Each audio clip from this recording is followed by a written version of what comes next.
It's hard to date as a comedian. It's very hard to do it, especially being a woman. Especially being a woman, because men, they get insecure. They get in their heads about it. Like, she's a comedian. What if I fuck up? Sex is whack. Maybe she'll go record an album. Tell everybody. That's what they think. They think I'm gonna come in here and joke about it, which is very abstract to me. It's a very abstract thought, because that would require all of us to exist in a world where having whack sex is kind of funny to me. That shit is not funny to me. I'm very busy, you know? Like, I get it. I'm a comedian. I'm a silly. I'm wild. But I am not out here fucking for punchlines. You know? I'm not doing it. What's the timeline on that whack sex anyway, you know? Like, how many minutes in until I'm like, this guy's getting hilarious. Somebody should give him the light.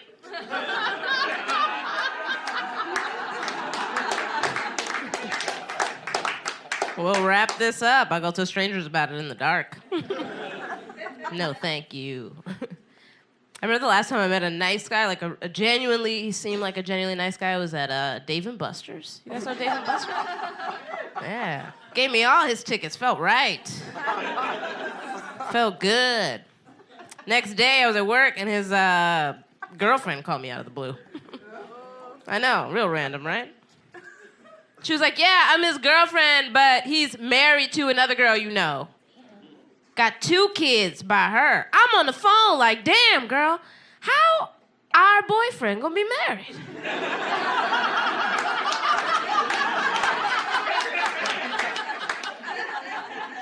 I feel like somebody gonna get the short end of this stick, no? You know what we should do? Start a group text, sort this all out.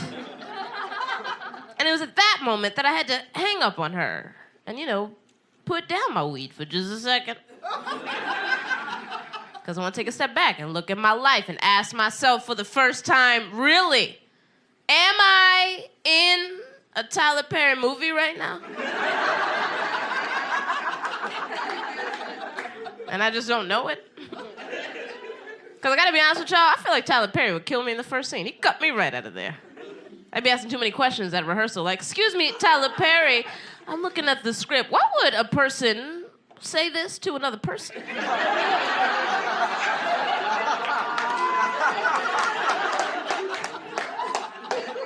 Dialogue seems a little unrealistic, no?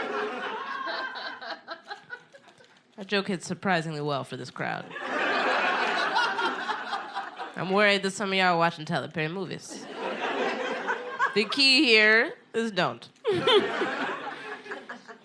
It's very hard to, you know what the hardest thing to date as a comedian is? When you're a comedian, you just have a natural tone of voice to where people think that you're making fun of them when you're really just trying to sound interested in what they're telling you. Like, I could be dating a guy, I could be at home with him, like, babe, no, so I understand. So you're telling me that you and your dad like to get together and y'all make birdhouses.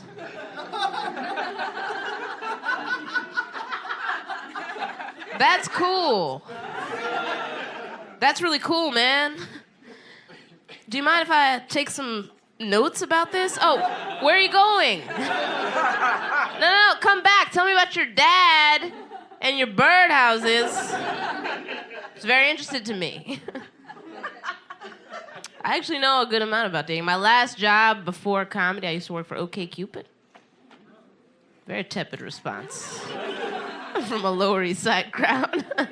I feel like a lot of people in my age group, they like the front, like they don't use OkCupid, which is funny to me, because I used to work there. I saw all y'all.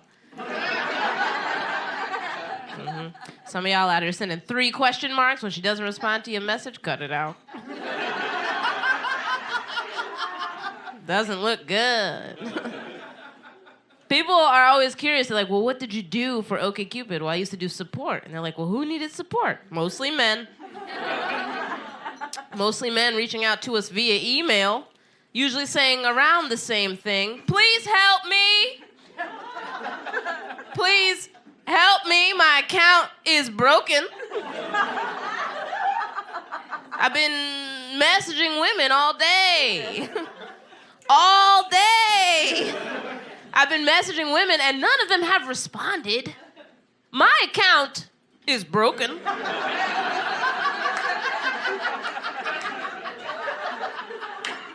And then you know what I have to go do? I'd have to go check their account. You know whose account was broken? None of them. I'm like, no, sir, I see you sent a message. She read it. She blocked you. She doesn't ever want to hear your thoughts again. But some of these guys would take it a step further. They wanted advice, and we'd give it to them. We'd give them tips and tools on how to write a better message. I'll give you a few. They're very simple. Tip 1, let's just, spell things correctly. See, you got a lot of words in your profile. Let's get wild, crazy. Spell all these words right. Big ones, little ones. Titles of movies. Tip 2, let's dial it back on the physical compliments. I see here you referred to her box. We don't like that. That's never okay. Some of these guys are really getting their head about it. They write me back like, who are you to tell me how to write an OkCupid message? Who are you? I'll have you know I've written 3 books. And I'm like, yeah, but sir, you've been on OkCupid for 14 years. Old habits die soft, Let's say I help you help yourself,